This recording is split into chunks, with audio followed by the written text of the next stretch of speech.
Good afternoon, gentlemen. Andy Marino of Chapel Hill, by way of Boston. You have argued against the use of alternate measures of profitability, such as earnings before interest, tax, depreciation, and amortization, as measures of business performance. At the same time, you have frequently cited the incompleteness of generally accepted accounting in reflecting economic reality for some businesses, implying that there are some necessary and proper adjustments.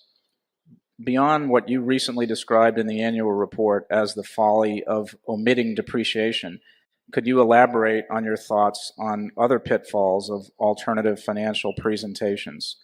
Is Ebitda, in your view, just too often used as a shorthand for cash flow, or is the entire concept of recasting accounting data a suspect exercise? And which revisions might be appropriate, if any, and what might be viewed as red flags? And does it matter to you who is making those adjustments, analysts, investors for their own purposes, or company managements in terms of how that information should be viewed? Yeah, we regularly told you for some years before the accounting change was made here a year or so ago, we told you you should not count goodwill amortization. It was required under GAAP, and we obviously complied with GAAP, but we told you every year virtually that I can remember, we said this is not really an economic expense, and we ignore it in our own calculations of earnings in terms of what we will pay for businesses. We don't care whether there's a goodwill item or not because it's immaterial to economic reality. So we have been quite willing at Berkshire to tell our own owners to ignore certain things, and if they disagreed with us, they could look at the GAAP figures, but we felt they were getting misled by looking at the amortization of intangibles. That doesn't mean we think all intangibles were good, but we did feel that was an arbitrary and a decision that didn't make any sense at all. And we felt, obviously, as we've talked about, we felt the crazy pension assumptions have caused people to record phantom earnings in many cases. So we're willing to tell you when we think there is data that is more important in economic analysis than GAAP figures. We'll talk to you about it. Not thinking of depreciation as an expense, though, strikes us as absolutely crazy. I can think of very few businesses. I can think of a couple, but I think of very few businesses where depreciation is not a real expense. Even at our gas pipelines, I mean, at some point they'll need repairs, but beyond at some point they become obsolete. I mean, there won't be gas there 200 years from now. We know that. So depreciation is real, and it's the worst kind of expense. It's reverse float. You lay out the money before you get revenue, and you are out cash with nothing coming in.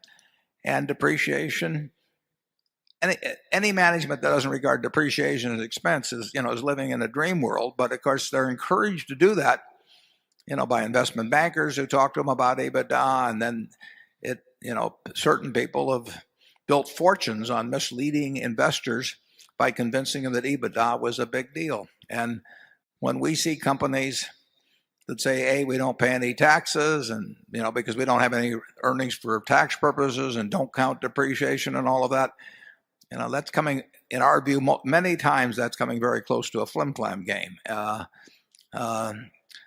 get these people that show me, they want to send me books with Ebitda in it, and I just tell them, I'll look at that figure when you tell me you'll make all the capital expenditures. If I'm going to make the capital expenditures, there's very few businesses where I think I can spend a whole lot less than depreciation year after year and maintain the economic strength of the business.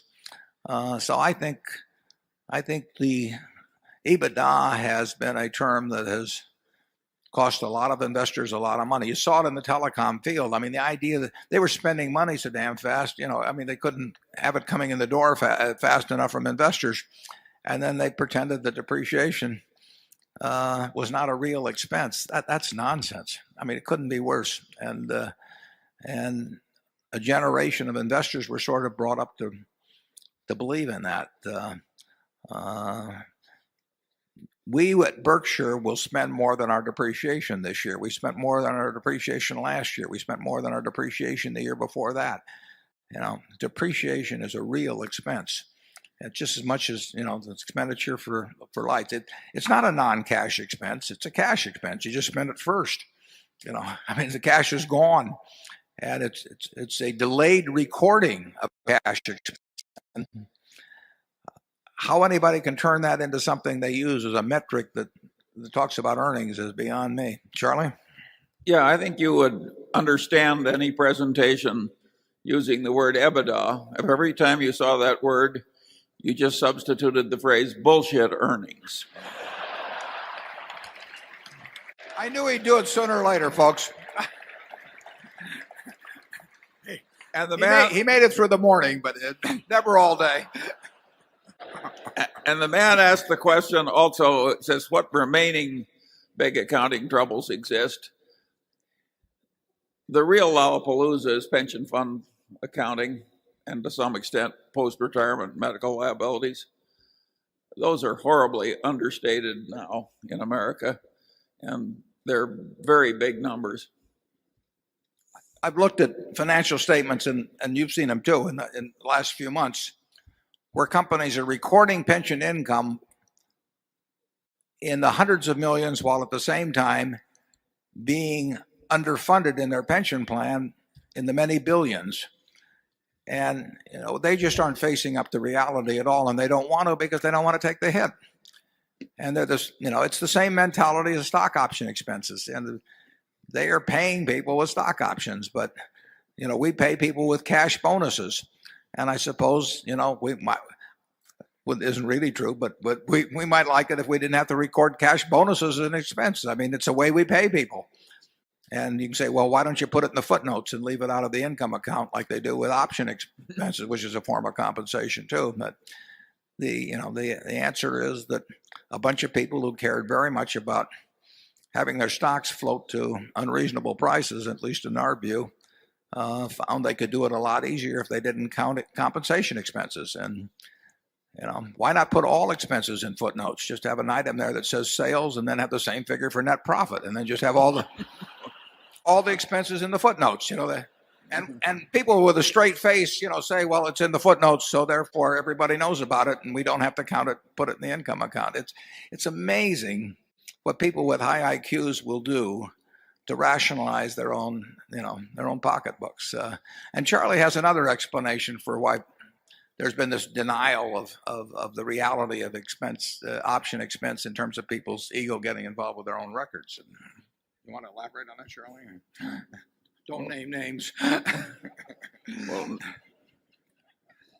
no, I'm so tiresome on this subject, and I've been on it for so many decades. It's such a rotten way to run a civilization, to make the basic accounting wrong.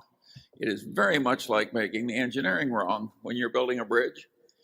And when I see reputable people making these perfectly ridiculous arguments to the effect that it's unthinkable that options be expense, Or it's too difficult to value. well, because it's too difficult to value, or God knows what reason. And a lot of them are people you'd be glad to have marry your daughter. And Yeah, because they're rich, for one thing.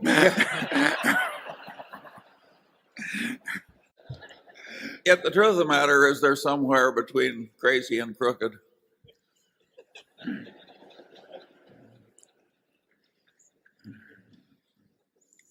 Put him down as undecided.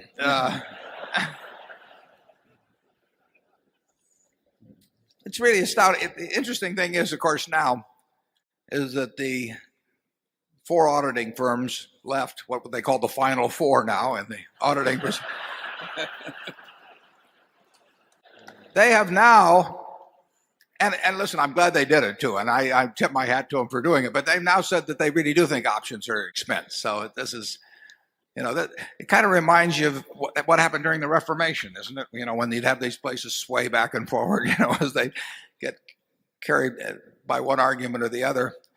In fact, I think there was that famous vicar of Bray who who would swing from Catholicism to Luther back and forth as this little town went back and forth in Germany. And finally, the townspeople gathered and they said to the vicar, they said, it's understandable that we're confused by all that's going on in theology and we really don't know much about it. And so we swing back and forth. But they said, we find it a little disgusting that you, a man of the cloth, would also keep swaying back and forth. And they said, have you no principle?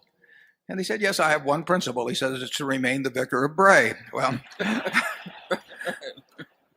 I think we've seen a little of that in the auditing profession, but I think they've actually found the true religion now. So I don't want to sit here and criticize them, but you now have 4 firms that lobbied against options being counted as an expense in 1993 that have written the FASB and say that options should be an expense. And I don't know how in the world something could have not been an expense in 1993 and be an expense in 2003. It certainly didn't apply to utility bills or, raw materials or anything of the sort.